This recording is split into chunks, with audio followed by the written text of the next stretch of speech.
You are listening to WCAT Radio, your station for quality Catholic programming. Your selected program will begin right after a word from our sponsor, GroupM7.com, a web design and hosting company. Log on to GroupM7.com today and let them know that WCAT Radio sent you.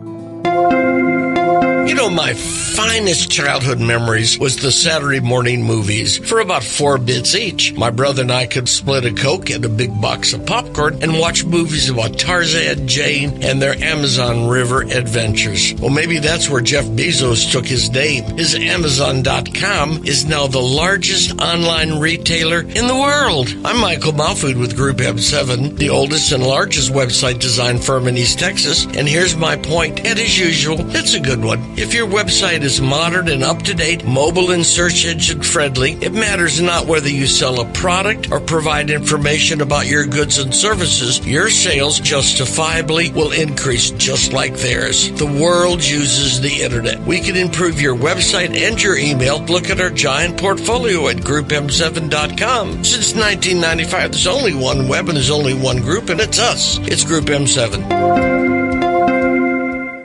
Welcome, Father. Thank you, Teresa. We are in show number 42, and we discussed last week that we will begin looking at St. Augustine. Yes. I'm looking at probably 3 programs on St. Augustine. Much to cover. Yes, there really a lot. Today we're going to cover his life, at least up until the point of his conversion and return to Africa and his appointment as Bishop of Hippo. Okay. The next time around we're going to look specifically at his confessions. Now, I'm punning there. I'm not talking about the book itself, but rather what he is teaching. And and also the manner in which he teaches. His preaching style is worthy of taking a look at. And so we'll do that. And then the week after that, again, I'm punning on the other book that he wrote, The Cities of God, or The City of God. And we're going to be looking at so next week we'll be looking at the theology of St. Augustine, and then the week after that we'll be looking at the applied theology. How does Mariology fit into this? What about soteriology? What about the sacraments? What about the ecclesiology, the nature of the church itself? And so in these 3 weeks, I hope to have a pretty good handle on the basics of St. Augustine, little primer. Many people have done biographies of him. Obviously, there are whole college courses on St. Augustine, rightly so. You know, if you go to the Catechism of the Catholic Church, he is cited 87 times. Wow. I mean, even St. Thomas Aquinas is only cited 61 times. That's a bunch, but 87 times. So this is a very important man for the Christian church in general, the Catholic Church in particular. And so it's good for us to spend a little time on him. The biography that I decided to use most of my material from is an old book. It actually was published in 1949, and the author is Father Hugh Pope. He's a Dominican priest, and there are a couple of reasons why I just kind of glommed on to his book. It's called St. Augustine of Hippo. And first of all, it's just very, very readable. It's a wonderful biography. He does a great job describing the personalities here, the interplay between Monica and Augustine, Augustine's father, and the difficulties. He doesn't pull any punches about Augustine as a young man, and then also he gives a whole milieu of what's going on in North Africa at the time. So I just thought it's an excellent book, and so I'll be drawing stuff from that, and occasionally a couple quotes also. Great. Okay. Good. St. Augustine was born in 354. So he's born during the generation of so many wonderful churchmen, so many of the later church fathers, and he's born right in the middle of that. He's born on November 13th in Tagaste, North Africa. Okay, it's a very interesting area itself. Tagaste has a long Roman history. We think of North Africa as being desert lands and and Arabs and the French Foreign Legion and all that. But you got to wipe all that away and go back to ancient times. And ancient North Africa was about as Roman as you're going to get by way of Romans. It was settled as early as 146 BC. Wow. Yeah, particularly around what is today Tunisia. There are some 6,000 colonists who leave Republican Rome. This is under the Gracchi brothers, and settle in North Africa. So they've been around a long, long time before Augustine shows up. In fact, I would say that the Romans were in North Africa longer before Augustine was born than European settlers were in the Western Hemisphere, or at least the United States, before I was born. Wow. So there's a long, long history there. In fact, by the time Augustine comes along, Diocletian had already divided North Africa into 3 provinces and then coupled them together in what he referred to as the Diocese of Africa. Tagaste is also the birthplace of Monica. She was born there in 332. So if you're doing the math, she's about 22 years old when she has her son. Today it's in Algeria. And if you're a military history buff, you know the region because it's the site of the Battle of Zama Regina, which was the great end to the Second Punic War where Hannibal was defeated. Okay. So, otherwise, you probably wouldn't think too much about it. It's evidently a very Catholic city. There was, at the time of Augustine's birth, a wonderful bishop there, Bishop Alypius, and he had the city behind him. He brought unity to the city. He was one of those North African bishops who had a strong attachment to the Universal Church, and so certainly to Rome, and so that was very helpful.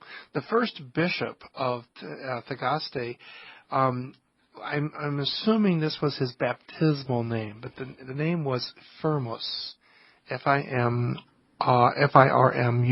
Firmus. It's Latin and means steadfast. We get the word firm from that in English. And St. Augustine at one point spoke of his martyrdom. And he had a little ditty that went like this, and he punned. St. Augustine was a great punner. If you like puns, you'd get a lot of fun out of him. But he said this, the little ditty went this: Firmus nomine, firmior voluntate. Okay, Firmus was his name. Enduring, or standing firm, was what he did voluntarily. So it's a cute little kind of a ditty there. There was also another martyr from that city who was honored, a later martyr, Crispina. This is under Diocletian himself. So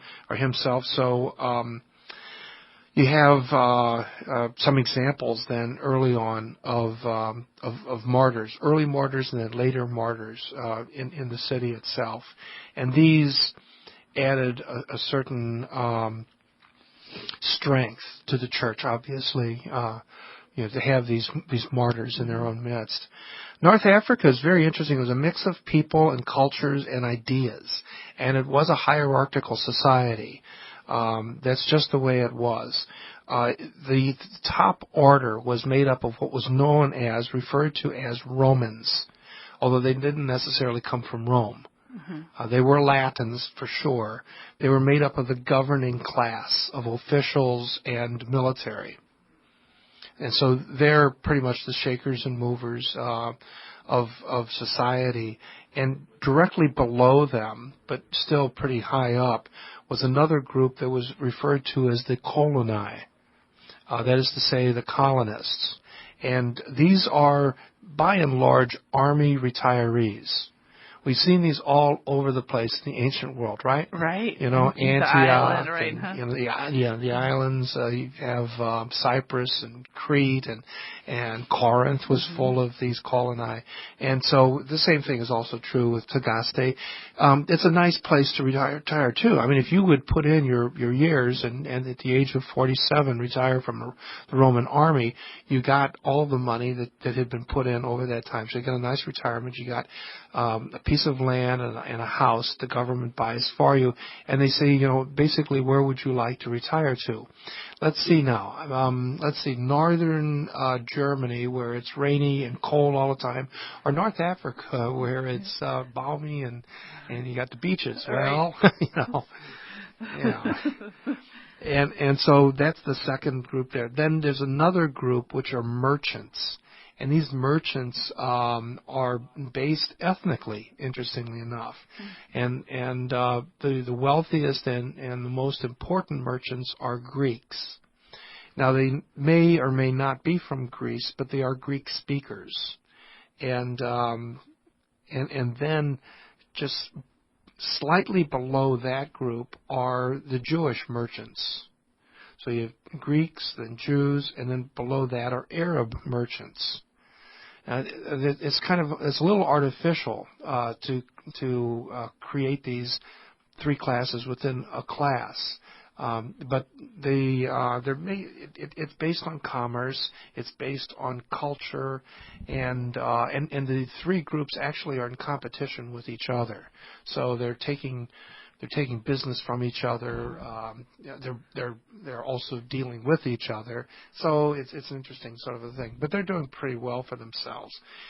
And then you have a big disparity in class. The next class is really low. This is made up of displaced masses. These are the day laborers, the dock workers, the common laborers of whatever sort, and they are for the most part made up of Berbers. That is to say, the North Africans who had been there for just about ever, going even back to the First Punic War and before. These are the hill people, and they tend to be indigenous. Well, they are indigenous, but not well educated. In fact, they didn't speak either Latin or Greek for the most part. They could get by with a little bit of what they needed. But by and large, if you wanted to talk to them, you had to do that in their own language. And this was a group that was targeted, especially by schismatics and heretics. The Donatists really went after this group. And also you find this with the Manichaeans. And then later when Pelagius comes in, he's going to play to this group also because they're kind of easy converts. But also I should mention that this was a group that had a very special interest in the heart of St. Augustine. He also preached to these people, and we assume that he spoke some Berber as well as Latin. We're sure that he doesn't know much by way of Greek. Okay. He admits that himself. Okay. You know. Well, anyway, now I don't want to paint too rosy a picture of all of this. I want to tell you about some wonderful people who come out of Tagaste and this part of North Africa. But keep in mind also that both government and business is full of corruption. Bribery is just the way things are done here. There's all kinds of debauchery that goes on too, and it's hard for Monica to shield the eyes of little Augustine from some of this. And then also, quite honestly, there's a lot of drunkenness that's going on in North Africa, and the worst group are Donatist nuns. Oh my God. This is the schismatic group, okay, and they had convents, just like the Catholics did. But evidently, they were a bunch of sot sisters, Wow. and they just were infamous for putting on parties and getting all sloshed and all.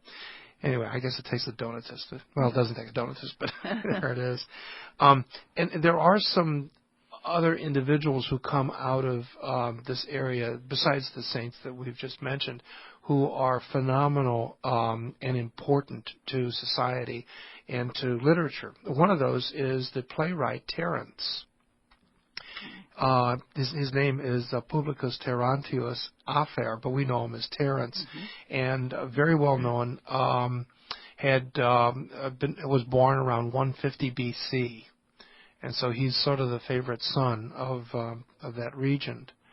Also, another about 150 A.D. is another Apuleius of Madaura, and then very close to Augustine's time is Anobius of Sicca.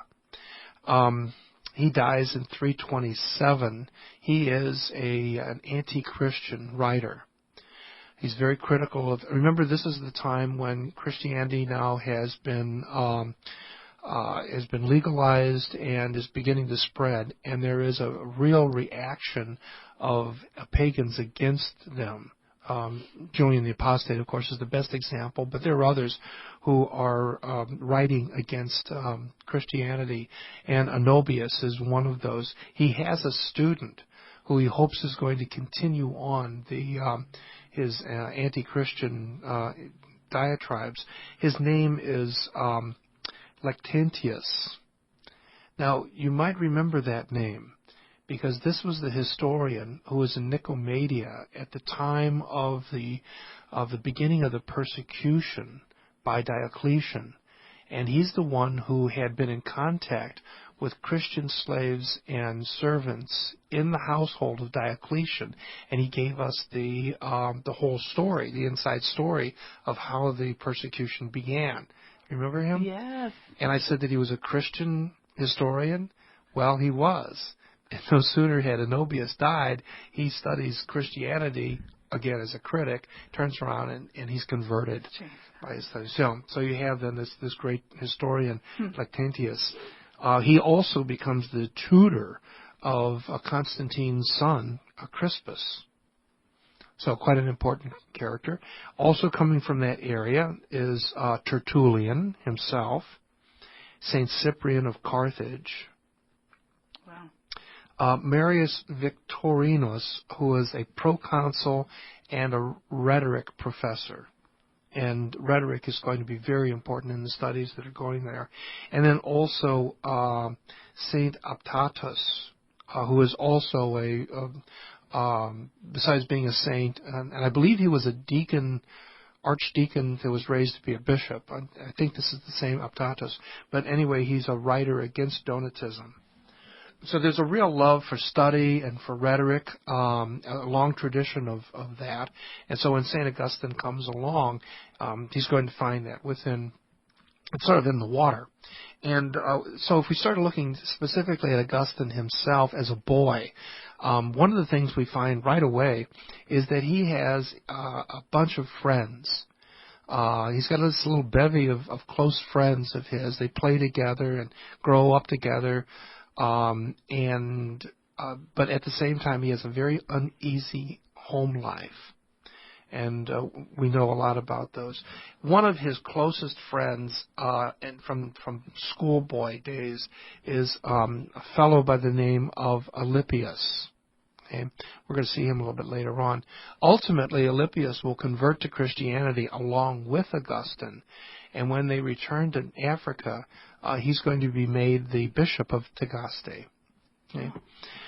He has another friend also, Posidius, who is, once again a playmate, but they grow up together, and later on he's going to be a biographer of St. Augustine and write a very good biography of him. And then there was an older man who was, he would call him a friend of Augustine also. He kind of took him under his wing. And this happened rather frequently in ancient times, and certainly among the Romans and of this particular era, where an older man would find a boy who has who's bright and has a good future, and then he sort of like acts as a patron for him. makes sure he gets some good schooling and gets the right books and, learns how to dress right and, all those sorts of things, and how to, hold a spoon and a knife, because they didn't have forks. Right. We found. Anyway, his name is Romanianus. And there's sort of a generational gap in here, because Romanianus is older. I'm guessing probably about 10 or 15 years older than Augustine. But he also has a son. Romanianus has a son by the name of Licentius. And he entrusts Licentius to Augustine. And I'm guessing that Licentius is probably about 5 or 10 years younger than Augustus. He was unfortunately correctly named. Licentius was licentious. He's a real little troublemaker. Anyway, all these are going to be very close to Augustine, or try to be very close to Augustine, even as Augustine winds his way through his own difficult youth. He also has a brother who is quite devoted to him. His name is Navigius. It's Navigius. This is Augustine's brother? This is Augustine's brother. Yeah, it's Navigius. And he also has a sister, but we don't know her name. Huh. We never hear anything about her name, but we know that he did have a sister. His father is Patricius. And as best we can tell from the biographies and whatever St. Augustine says about his father, not only was he a pagan who eventually became a catechumen before he died, but he also is, as best we could tell, bipolar. And that's why it was so difficult at home. Mm-hmm. On the one hand, Patricius, who held a position of some authority within the government of Tagaste, we would probably call him one of those Romans, okay, mm-hmm. in that position, but not a terribly important position, but something of some significance. He was incredibly kind and generous. We know instances of that. And then all of a sudden he flips on a dime and would have a violent temper and just rage at the family. But one of the interesting things about him is that he never beat his wife or his children, which was actually common practice among Roman fathers at that time. And he is lauded for never touching his family, but by golly, verbally he would go off. He died when St. Augustine was 16 years old. Patricius did, and as I say, he was in the process of becoming a Catholic. He was going through the catechumenate at the time. Monica, of course, is going to play an extraordinary role, and I have a little quote I'm going to give us a little bit later on from the Confessions. Those two were just very, very close. It's just an incredible relationship. And it was a very sad one for her, because Augustine constantly did not come up to her expectations. We often have a picture of her as a nag. And I want to dispel that, move away from that. Let's get into Augustine's own eyes, and he's not going to see this at all.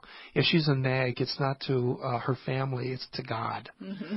And he, at one point, actually apologizes to God for all the nagging that she did to God about him. So, and just really great.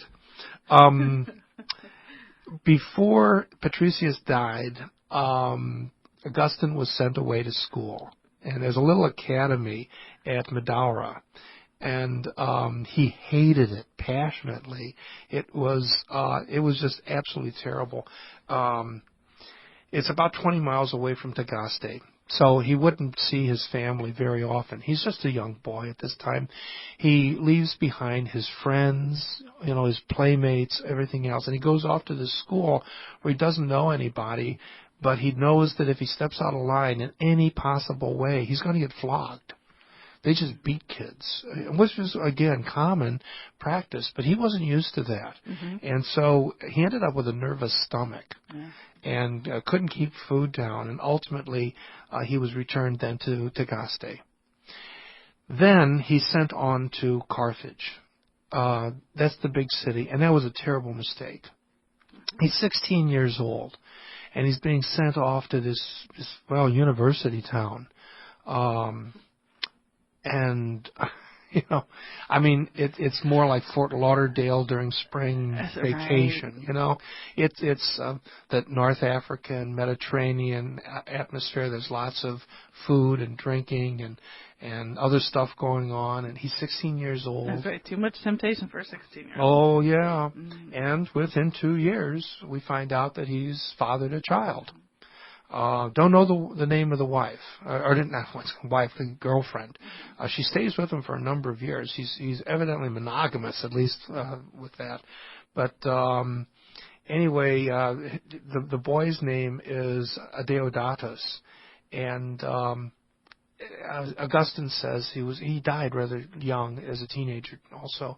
But Augustine really loved him, and he just, as often happens with fathers, they kind of brag about their children. And he says this about Adeodatus.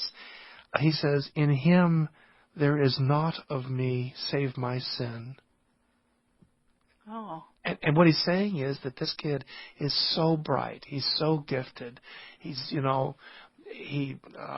languages, rhetoric, grammar, logic, all that kind of stuff, music, everything.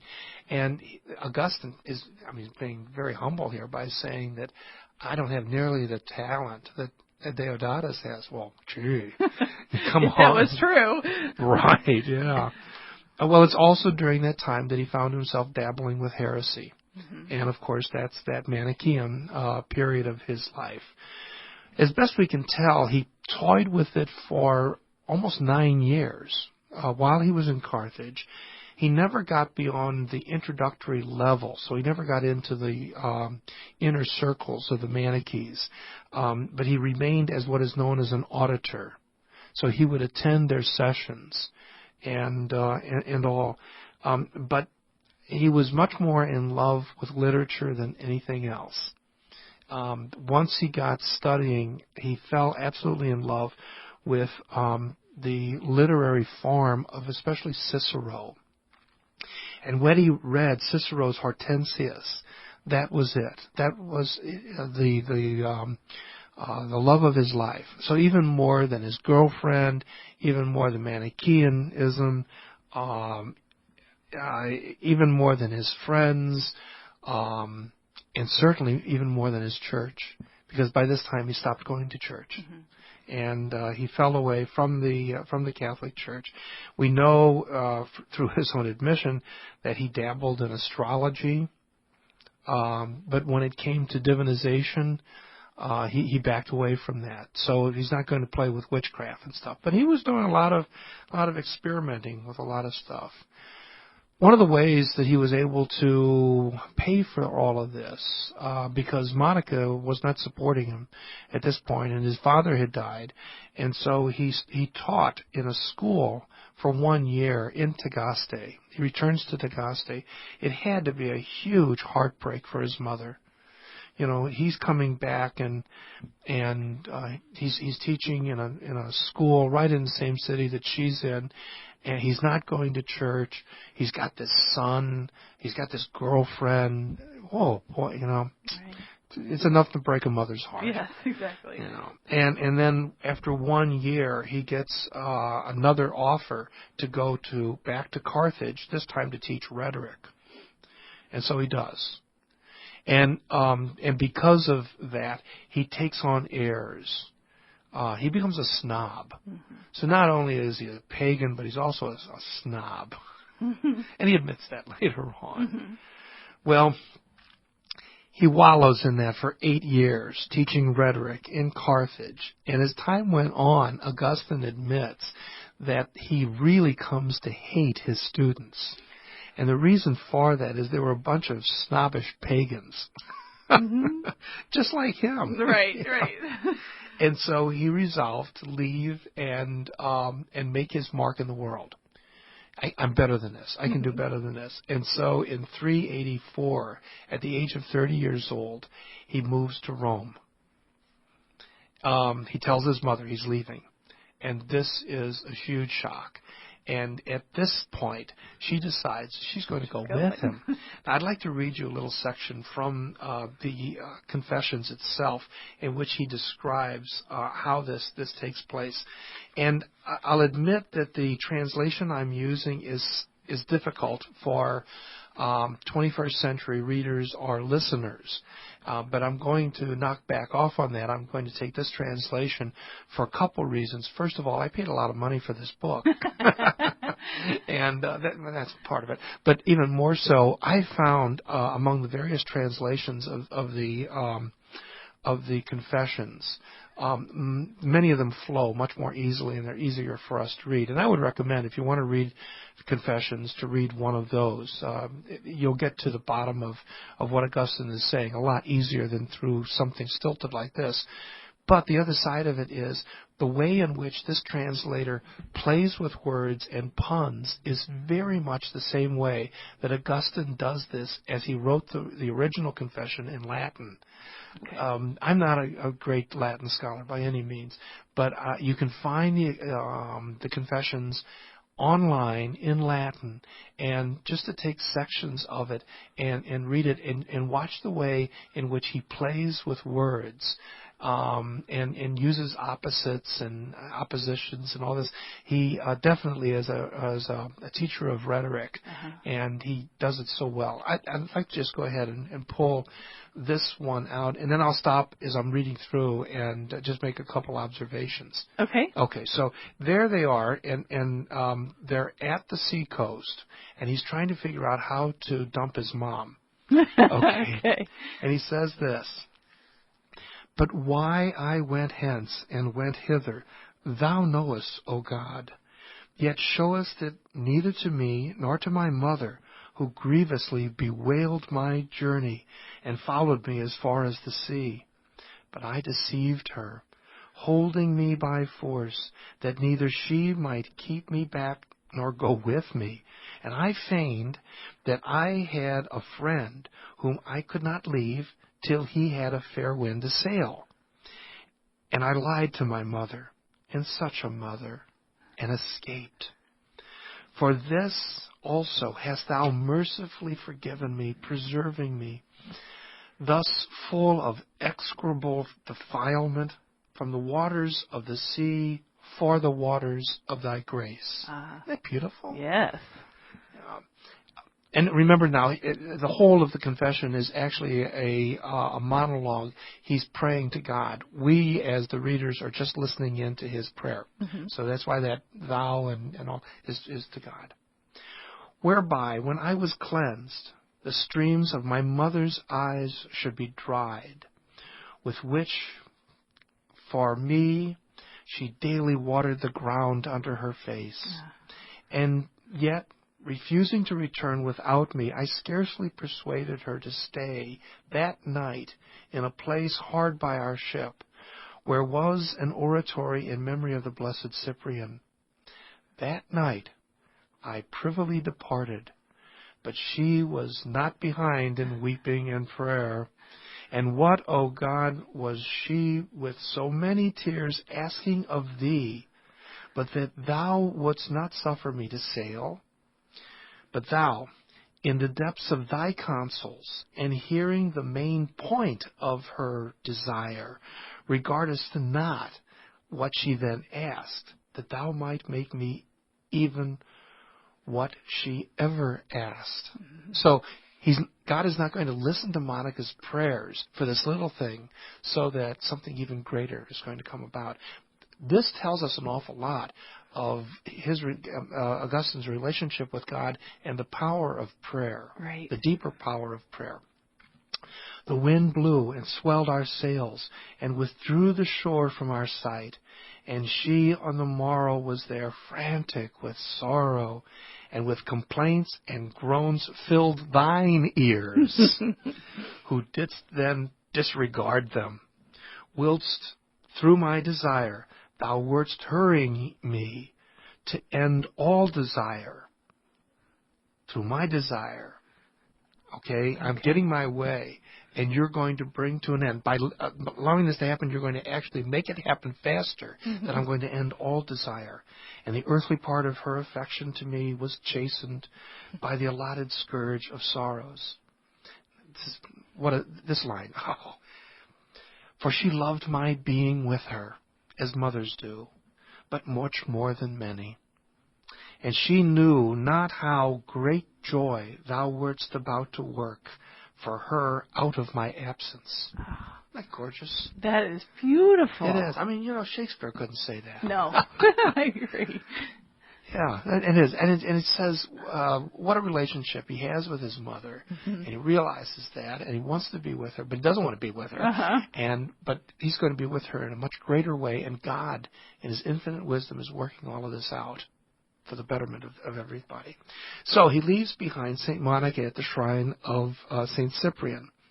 What we know is that then she attended daily Mass until another ship was ready, and then she set sail too. Reminds us also that there was such a thing as daily Mass at this time. Yes. Some people will, anyway, it happens. Well, it turns out that Rome is not exactly the happiest experience for Augustine either. He gets there, becomes ill. It's a time of purgation. He has rejected the Catholic Church, but he's gone to the center of the Catholic Church. He has rejected Manichaeism. He had had an interview with a man who was self-styled bishop of the Manichees, a man by the name of Faustus.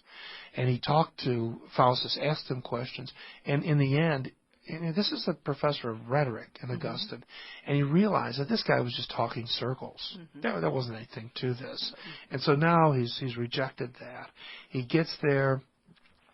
He is surrounded by academicians who are claiming that nothing is actually knowable, and so that's not going to work either. And so anyway, and as bad as all of that is, he is a favorite with his students, and he thinks, well, this is great, except Roman students are notorious for not paying their bills. And so he is getting not paid. In fact, at one point in 370, there was actually an edict from the emperor that came out that regulated the students of Rome because they were so bad. They had to have a certificate from their home showing that they could study, that they were able to study, and they also had to have a certificate of lodging when they arrived in Rome in order to prove that they actually had a place to stay. Okay. And then on top of that, there were all kinds of regulations concerning their behavior. Sort of looks like a student handbook of a college nowadays. Anyway, he gets ill. Now this time around, it's chest pains. Remember when he was a kid, it was stomach problems. Now it's chest pains. And he's around 30 years old. He's just not happy with this whole thing. And all of a sudden, something happens that gives him a break. And what it is his dear friend Alpius, who had gone with him to Rome. He's got this little bevy of friends that they all hang around together. It turns out that Alpius catches the eye of a Roman senator who is one of these guys, is a patron, takes on younger men and tries to give them a chance. He is a philosopher by the name of Symmachus, and as well as a Roman senator. And he tells Alpius, he said, I hear that there's a job available up in Milan for a professor of rhetoric. And Alpius, rather than taking the position himself, tells Augustine about this. And so Augustine goes to Milan, interviews, and is immediately hired to begin teaching. Well, it's in Milan that Monica catches up with him.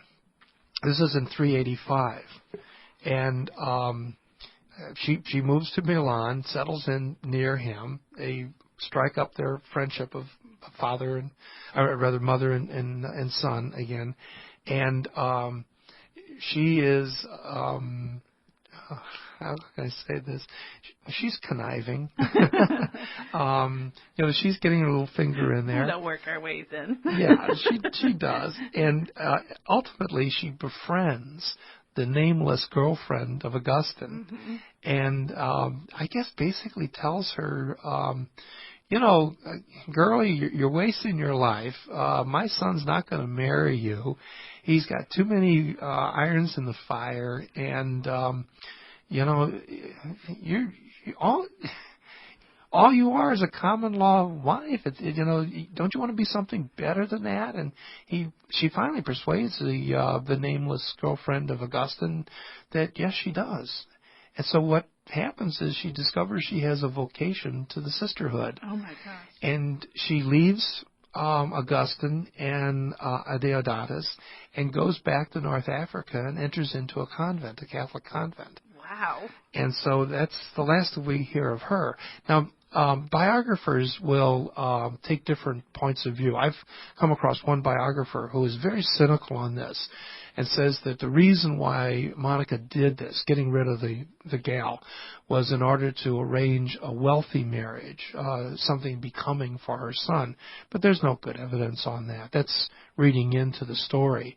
And probably reading into the story of her conversion, the conversion of the girlfriend, and becoming a nun is probably reading into it also. But the fact of the matter is we do know that she bids farewell to Augustine, returns to North Africa, and enters into a convent where she spends the rest of her life. Okay. So we do know that. Well, anyway, while this is happening, Monica suggests that the best orator in all of Milan just happens to be the bishop. And wouldn't the best teacher of rhetoric, Augustine, want to go and hear the best orator in Milan? And Augustine agrees to do that. And so he himself admits that he begins attending Mass at the Cathedral in Milan, specifically to just hear the preaching of Ambrose. And he was taken with Ambrose's style, his rhetoric, his use of words, and all. And as time went on, he began to listen to what Ambrose was saying, and he realized that the Catholicism that he had rejected, the Catholicism of North Africa, was not the same Catholicism that Ambrose was preaching. Mm-hmm. In North Africa, it was all about catechism. Memorize your catechism, recite the answers back, don't ask any questions, because honestly, most of them didn't know the answer. Mm-hmm. So this was like grammar school. And all of a sudden, now he's in the presence of a real theologian. And remember, Ambrose wasn't trained as a theologian either. Mm-hmm. He was supposed to have been a prefect, a governor, and got thrust into it. So anyway, Ambrose begins to show that the faith that he's professing, the Catholic faith, is, first of all, can be presented beautifully, and not only that, but perfectly reasonable. And so now this professor of reason is quite caught with that. Now, we often think that Ambrose and Augustine come together and that Ambrose converts Augustine. It's much more difficult than that.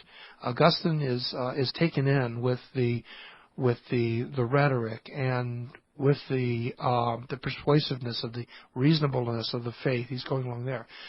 This is touching his mind, not his heart. And what touches his heart is a Roman who comes up to Milan, and he's simply known as the holy old man Simplicianus. And he was an assistant to Pope Damasus. And when St. Ambrose was made the bishop, Simplicianus was sent by the Pope up to Milan to help assist Ambrose to teach him how to become a bishop. Wow. And so this was right after the election itself. It turns out that Simplicianus, his name is Simplicianus Victorinus, he himself had been a former professor of rhetoric in Rome. Okay. So he's got something with Augustine right then and there.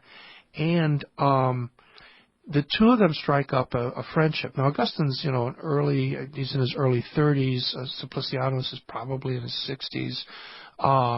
But he begins telling Augustine about the conversion of other intellectuals and how others have come over to the faith. And certainly many of these early fathers we talked about and all. And even with that, Augustine was very interested, but still held back from baptism. He was sort of playing with, going in to catechumenate and all. And that's when he comes across yet another Christian. And this is a man who was a court official assigned to Milan. He's an imperial court official by the name of Pontianus. He's from North Africa. And Pontianus begins working up a friendship also with Augustine, and they begin talking about conversions. And being an Egyptian, Pontianus is very aware of the life of Saint Anthony of Egypt. Remember, we talked about that, the desert flowers. Right. And he told Augustine the life of Saint Anthony, and this absolutely struck him right to his heart. Now, I'd like to read another section from the Confessions. And again, it's a little bit difficult to catch with our own ears, but I think it tells us something about the inner struggle that Augustine had. His conversion took place all at one moment, in a house, in a garden, and no one was there except for Alpius. Okay, and the two of them had been living in this house.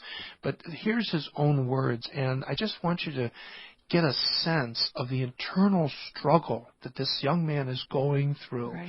We tend sometimes to think of conversions as being these angelic moments when we have these heavenly auditions and smell roses and all that. That's not Augustine's experience. He says this. He's praying. Okay. And he's talking about that moment of the surrender of his will to God's will. It says this: Then, in this great contention of my inward dwelling, which I had strongly raised against my soul, in the chamber of my heart, troubled in mind and continence, I turned upon Alpius. What ails us? I exclaimed. What is it? What hearest thou? The unlearned start and take heaven by force, and we, with our learning, and without heart, lo, were we to wallow in flesh and blood? Are we ashamed to follow because others have gone before, and not ashamed not even to follow?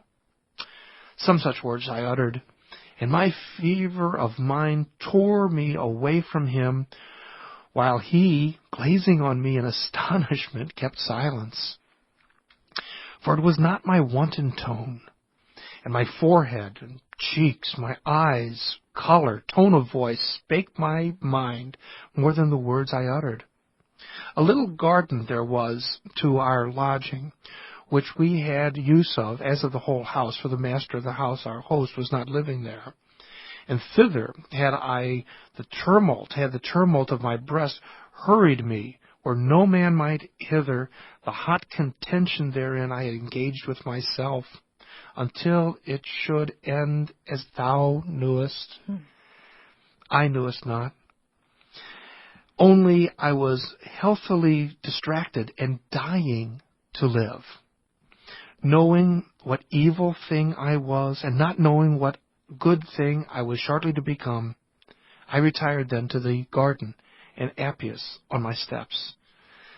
For his presence did not lessen my privacy, and how could he forsake me so disturbed?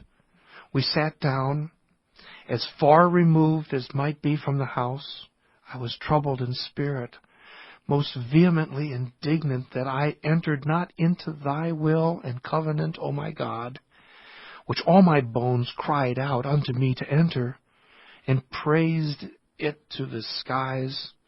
And therein we enter not by ships or chariots or horse or feet, no, move not so far as I had come from the house to that place where we were sitting, for not to go only, but to go in thither, was nothing else but to will to go, but to will resolutely and thoroughly, not to turn and toss this way and that, a maimed and half-divided will struggling, with one part sinking as another rose. Wow. He was going through a huge torment because he just could not give his will over to God, and yet he knew that's exactly what he had to do. And he says, I went no further than from the house to that garden, just a few steps, but that distance was everything. You know, and so this is the conversion that ultimately takes him by storm. And with that, he breaks down. He tells Appius he has to be baptized. He has to become a Catholic, and then things begin rolling. Appius converts also. I mean, in the presence of Augustine at that moment, who wouldn't? No kidding. Deodatus also. Oh, Deodatus. Yeah, and so the three of them were then baptized in 387. At that point, he decided that he needed to do some serious thinking, and he was very fortunate that there was a wealthy man by the name of Veracundus of Milan, who had a country estate which he was not using at the time, and so he lent it over to the whole entourage, Augustine and his entourage. It's called Casa Siacum, and they spent a season there, and it's one of those villas, there's Italian villas that you just can't get out of your mind. Spend a little time in one of these places, and it's with you for the rest of your life. And Casa Siacum is exactly that. He goes there in order to read philosophy, especially Christian philosophy, to talk, to think. He's there with Monica, Alpius, Deodatus. His brother comes up from Africa, Navigius. Licentius is there with him, and he's grown up by now too, and he's no longer licentious, he's Licentius again.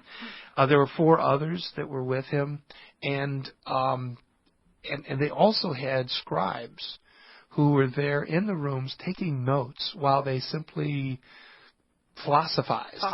Yeah, quite extraordinary. Monica was in her glory. There she has her 2 boys. All their friends are all followers of Christ, and they're inventing something new. They're discovering something new at Casa Siacum. At one point, Augustine's birthday was coming up, and Monica threw a party for him. It was a 3-day feast. Man. Yeah. They ate, they drank, they conversed. They had scribes there taking it all down. It was like photographers at a wedding. Right. They wanted to catch that moment in time, and all of it is written down and then edited into a book, and it was called De Beata Via, concerning the blessed life. Yeah. After their baptisms, they had decided to return to Africa. And this was in 387, after they finished up their time at Casa Siacum. And they went down to Rome, and then from Rome they went to the port of Ostia, which would take them back to Africa. Monica fell into a deep sleep, and when she awoke, and Augustine talks about this, when she awoke, she said to everyone, "Where was I?" And and everyone knew that this was not a good sign, and they said, "We'll get you back to Africa. You can die in your home country." And her response back to them was, "No, I'm going to die here. This is going to happen. It's going to happen real soon." And then she said this. She said, "Nothing is far from God. No reason to fear. He will find it difficult at the end of the world to know whence to raise me." It doesn't make a difference where I am. Anyway, there she died. And it would take Augustine, this grieving son, it would take Augustine 13 years before he could actually sit down and write about those events, which he does in the Confessions. Augustine returns to North Africa. This in 388. He takes over his home at Tagaste, and he turns it into a monastery. The men who are living with him, these are those friends who are living with him, they adopt a rule and begin living a monastic life right there at his house, used for study and for retreat. And his intention was to spend the rest of his life. He had enough money to be able to do that. He could teach a little bit on the side and basically do that with his life. However, events would not allow that to happen. And what happened was that there was a bishop in the area who had heard about Augustine and his conversion and also knew about his earlier life. And he wrote a letter to somebody else that was very critical of Augustine. Like, who does this guy think he is? His name is Bishop Magalios. And it happened that the letter fell into the hands of the Donatists. And so they then publicized it. And it made everybody look bad. And there was a synod in North Africa in which Bishop Magalios stood up in front of all the other bishops and withdrew his criticism and apologized to Augustine. And it's at that point that the synod then suggested that Augustine be made the coadjutor bishop of Hippo, because the other bishop was quite old. Augustine goes, I don't think that's going to happen. After all, I'm not a priest. And all the bishops looked around and said, well, we could take care of that. And so on Christmas of 395, at the age of 41 years old, Augustine was ordained deacon, priest, bishop, rather quickly. And then his reputation spread very rapidly throughout North Africa and beyond. And at that point, he thought to himself, this isn't good. They don't know who I am. And so he decided to write a tell-all book that would deflate his reputation. And that's why he wrote the Confessions. He brought in stenographers, and he began dictating the book itself. And then he had scribes that would make copies of it. He sent one copy off to a very wealthy admirer who he was trying to tell, don't admire me. And he said the following. He says, for I have made up my mind that God willing, any leisure time that I may have over from these occupations which the needs of the church, whose servant I am, demand must be wholly devoted to ecclesiastical studies. Indeed, I think that in that phase, I may, by God's mercy, be of some use to posterity. You think? Yeah, you think. And so, by 400 A.D., the copies of the Confessions were circulating, and it is one of the great tell-all books of history. So, and can we leave maybe not used as he expected. No, not at all, not at all. Can I leave you with one other little quote? He writes to another one when he sends a copy to, again, another admirer, and he says, herein you have the portrait of me, which will prevent you from praising me beyond my deserts. Therein you may have to believe me, not other people, about myself. Shows his humility in there, does it not? Yeah. Yeah. At one time, we'll talk about this later on, he actually scolded a congregation for applauding at the end of his homily. He said, I don't be doing this. You're going to give me a big head. All right. Oh, that was a great look, Father. Yeah, what a guy. Incredible. And I'm glad we have 2 more shows to talk about him. Yes, definitely. Shall we close with a prayer and your blessing? Glory be to the Father, to the Son, and to the Holy Spirit. As it was in the beginning, is now, and ever shall be, world without end. Amen. May Almighty God bless you in the name of the Father, Son, and Holy Spirit. Thank you, Father. Okay. Thank you for listening to a production of WCAT Radio. Please join us in our mission of evangelization. And don't forget, love lifts up where knowledge takes flight.